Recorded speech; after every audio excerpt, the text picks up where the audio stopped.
Somewhere in the Western Pyrenees, straddling the border between Spain and France, there is a language being spoken today that has no known relatives anywhere on Earth, not one. Every other language in Europe belongs to a family. They share ancestors, swap grammar, echo each other across centuries of migration and conquest. But this language stands completely alone. It always has. Scientists and linguists have been circling it for generations, pulling at its edges, searching for the thread that connects it to something familiar. They never found one. Then ancient DNA analysis changed everything. When researchers fed thousands of years of prehistoric genetic data into the equation, the picture that emerged was extraordinary. The Basque language didn't survive by accident. It survived because of a chain of events stretching back 10,000 years, events that quietly shaped one of the most remarkable stories in all of human history. This is what the science finally revealed. Stand anywhere in the Basque country and listen. To the west, Spanish. To the east, French. Cross the border in any direction, and you will find Romance languages, descendants of Latin, cousins of each other, part of the vast Indo-European family that stretches from Portugal all the way to the Indian subcontinent. Then come back. Because what you hear in the Basque country belongs to none of that. It never did. The Basque language, known to its speakers as Euskara, is what linguists call a language isolate. That term sounds technical, but its meaning is simple and staggering. It means the language has no known relatives. No parent language, no sister languages, no distant cousins buried in some overlooked corner of the linguistic record. Every attempt to connect it to another language family has failed. It stands entirely alone, surrounded on all sides by languages it shares nothing fundamental with. This is not supposed to happen. Languages do not typically exist in isolation. They borrow, they merge, they evolve from shared ancestors. The entire discipline of historical linguistics is built on the principle that languages are related, that if you go back far enough, you find the common root. With Basque, you go back as far as the evidence allows, and the root simply disappears into the prehistoric dark. Geographically, the Basque country sits in the westernmost stretch of the Pyrenees, a compact region of forested mountains and Atlantic coastline that spans the border between northern Spain and southwestern France. It is not a large territory, but the language spoken there is unlike anything else in Europe. Around 714,000 people speak it as a native language today, approximately 663,000 on the Spanish side, and just over 51,000 on the French side. That represents roughly 27% of the total Basque population, a minority within a minority. Politically, the language holds official status in Spain's Basque autonomous community and in parts of Navarre. In France, it holds no official recognition at all. It exists, in other words, on the margins of two modern nation-states, fighting for survival in a world that was not designed with it in mind. But here is what makes the Basque situation genuinely unlike any other linguistic mystery on Earth. This is not a language that was recently separated from its family by some historical accident. This is a language that appears to have been alone for an extraordinarily long time, possibly since before the world as we know it began to take shape. How does a language like that survive? And more importantly, where did it come from in the first place? The answers, it turns out, were buried not in ancient texts, but in ancient bones. Before the DNA laboratories got involved, historians and linguists had only one tool available to them: the written record. And the written record, when it comes to the Basque language, runs out very quickly. What scholars could establish with confidence is this: Basque descends from an ancient language called Aquitanian, spoken in the Pyrenees region during the Roman era.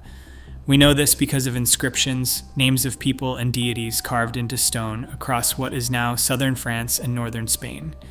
Those inscriptions share recognizable roots with modern Basque words. The connection is solid. Aquitanian is the ancestor. That much is not in dispute. But Aquitanian itself is a dead end. Follow it backwards, and the trail goes cold. Where did Aquitanian come from? What family did it belong to before Roman expansion began absorbing everything around it? Nobody knows. The stone inscriptions stop, and beyond them, there is only silence. Into that silence, theories rushed. One of the most persistent is the Vasconic hypothesis, which proposes that Aquitanian was not a lone survivor, but a remnant of a vast pre-Indo-European language family that once covered most of Western Europe. According to this theory, before the Indo-European languages swept across the continent, something called Vasconic was spoken from the Atlantic coast deep into Central Europe. Basque, on this reading, is not an anomaly. It is the last living fragment of a world that was almost entirely erased. It is a compelling theory. It is also unproven. Others have pointed to similarities between Basque and the ancient Iberian language spoken along the Mediterranean coast of Spain. The similarities are real, but linguists are cautious. Similarities between neighboring languages can result from centuries of contact and borrowing rather than genuine common ancestry. The debate has never been resolved. Some researchers have gone further, drawing speculative connections between Basque and the Caucasian languages of Georgia and Armenia, non-Indo-European languages on the other side of Europe. The structural similarities are intriguing, but intriguing is not the same as proven, and that connection remains firmly in the category of theory. Meanwhile, the Basque people themselves were living through a history that offered its own clues. For centuries, their mountain terrain acted as a natural barrier, keeping invaders and outside influences at arm's length. Latin came in, as it did everywhere, and left its mark on Basque vocabulary. Romance languages borrowed and were borrowed from across the medieval period, but the core of the language held. Then came Francisco Franco. In 1939, his regime banned Basque from schools, from public life, from the media. A generation grew up cut off from their own language. The old theories could not explain the survival, but the new science was about to try. For decades, the origin of the Basque people and their language was a question that linguistics alone could not answer. The written record had been exhausted. The theories had multiplied without resolving. Then a completely different scientific discipline arrived, and it did not come empty-handed. Ancient DNA analysis is exactly what it sounds like. Scientists extract genetic material from the skeletal remains of people who died hundreds or thousands of years ago.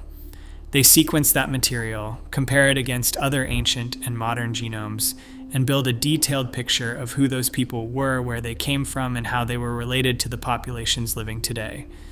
It is, in every meaningful sense, a biological time machine. And when researchers turned it toward the question of Basque origins, the results were extraordinary. The core finding can be stated simply, even though the science behind it is anything but simple. The Basque people are not a mysterious anomaly who appeared from nowhere. They are the direct descendants of two ancient populations that layered on top of each other in Iberia across thousands of years. The first were the original Western European hunter-gatherers, people who had lived across the continent since the last ice age, long before farming existed. The second were early farmers who migrated into Europe from Anatolia, the region we now call Turkey, beginning around 8,000 years ago. These two groups met, mixed, and settled in the Iberian Peninsula. In the Basque region specifically, something then happened that did not happen to the same degree almost anywhere else in Europe. They were left alone. That isolation is the key to everything. While populations across the rest of the continent continued shifting and mixing over subsequent millennia, the people in and around the Pyrenees experienced far less of that disruption. Their genetic profile stabilized, and crucially, their language stabilized with it. This is the finding that reframes the entire mystery. The Basque language did not survive because it was somehow uniquely resilient or protected by geography alone, though geography certainly played its role. It survived because the people who carried it were themselves a surviving population, a population that had been in that region in various forms for an extraordinarily long time. possibly as far back as 10,000 years. That number deserves a moment of stillness. 10,000 years. While empires rose and collapsed, while languages swept across continents and disappeared again, while the entire known world transformed beyond recognition, something in the Pyrenees held. The people held. The language held. And now, for the first time, science can tell us why. But the story is not finished yet, because the genetics reveal something even more specific about exactly how that survival was possible. Around 5,000 years ago, something dramatic happened to Europe. A population of nomadic herders from the Pontic steppe, the vast grasslands stretching north of the Black Sea, began moving westward in enormous numbers.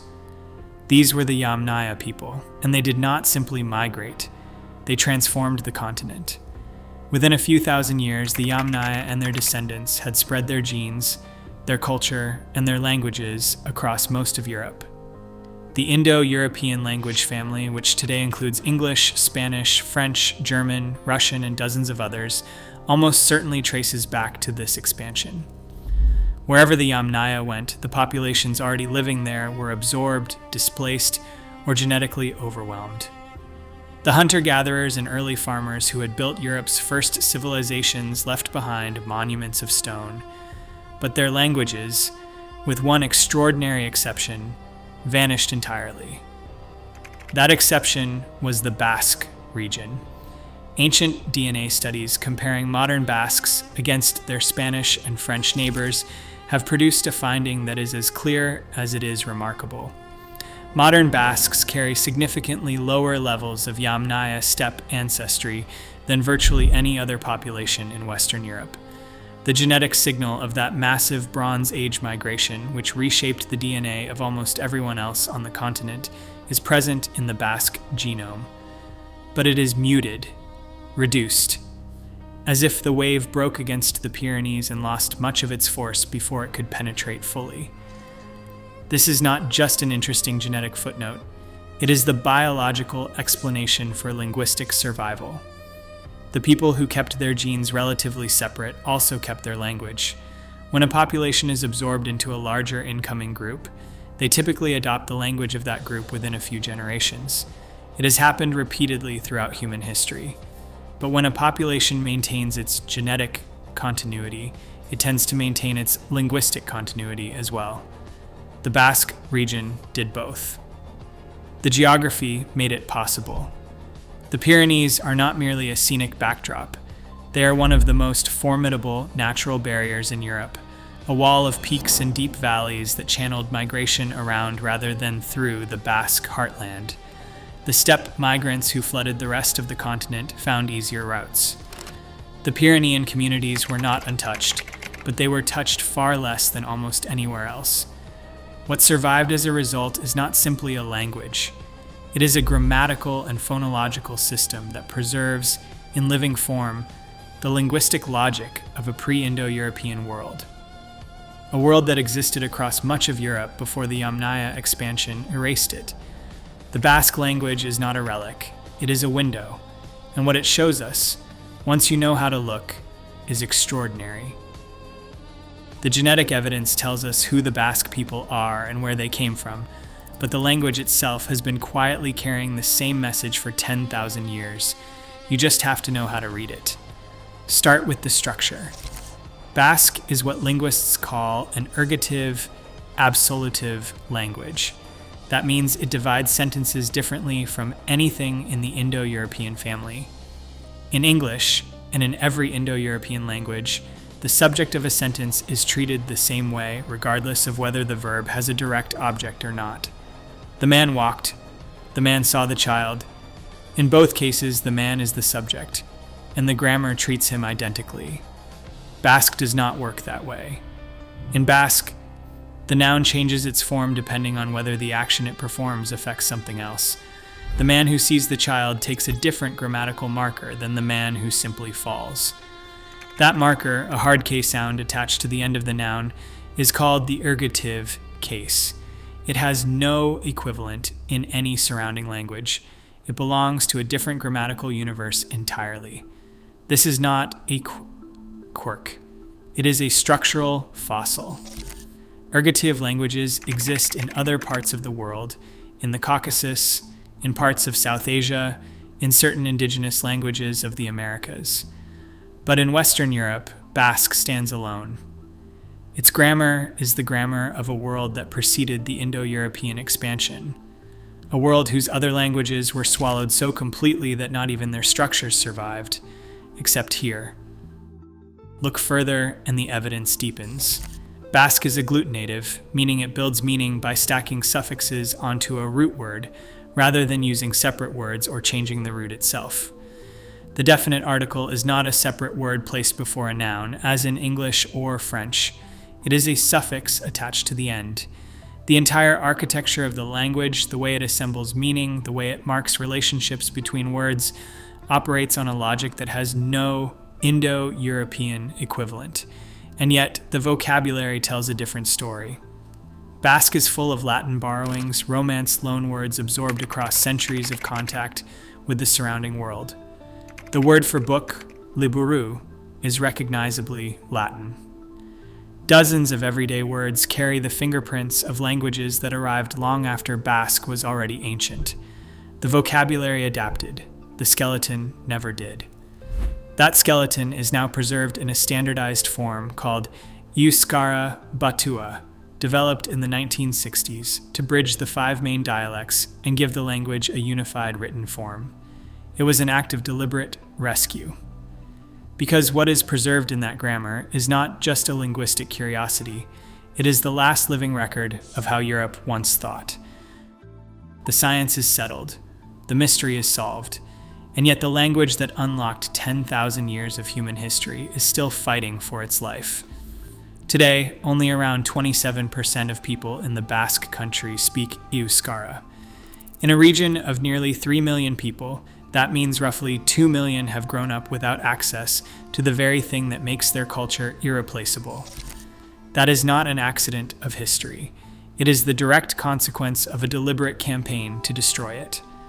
Francisco Franco's suppression of the Basque language beginning in 1939 did not kill Euskara, but it came closer than anything the previous 10 millennia had managed. An entire generation was cut off from the language in schools, in public spaces, in the media. The silence that followed was not natural. It was engineered. When Franco's grip began to loosen in the 1960s, the recovery effort started. Basque language schools, known as ikastolak, began operating again. The standardized language, Euskara Batua, was developed by the Basque Language Academy to give the fractured dialects a common written form and a shared future. Regional governments on the Spanish side began promoting Euskara actively, funding education programs, supporting Basque language media, and embedding it into public institutions. The results have been real. Speaker numbers have stabilized and in some areas grown. Among younger generations in the Basque autonomous community, fluency rates are meaningfully higher than the regional average, but recovery is not the same as security. On the French side of the border, Euskara holds no official status whatsoever. There are no government-funded immersion programs, no legal protections, no institutional support comparable to what exists in Spain. The 51,000 French Basque speakers are largely on their own, and language loss does not announce itself.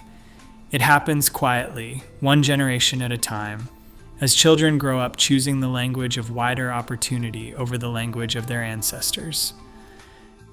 The stakes extend far beyond the Basque country. If Euskara disappears, humanity loses something that cannot be reconstructed or recovered. Not a dialect, not a regional variation of something larger, but the sole surviving voice of a linguistic world that once stretched across pre-Ice Age Europe. Every grammar textbook, every ancient DNA study, every carefully excavated Pyrenean archaeological site can tell us what that world looked at from the outside. Only Euskara can speak it from within. The DNA findings gave the Basque language an origin story worthy of its strangeness. 10,000 years of continuity, written into both the genome and the grammar of a people who simply refuse to disappear. Whether that refusal continues is no longer a question of ancient history. It is a question being answered right now, in classrooms and kitchens and conversations across the Pyrenees.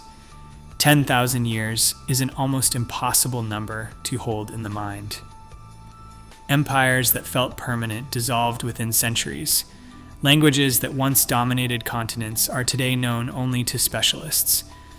And yet, in a compact stretch of mountains between Spain and France, something endured. Not because it was protected by power or prestige or the machinery of any state, but because the people who carried it, genetically and culturally, simply never fully let go. The DNA findings did not demystify the Basque language. They made it more astonishing. Because now we know that what survived in the Pyrenees is not a curiosity or an accident. It is the last living echo of a world that existed before the world we know began. A grammatical memory stretching back to the Stone Age, still spoken, still taught, still argued over in mountain villages and city apartments alike. The question was never where Euskara came from. The question is whether we deserve to keep it.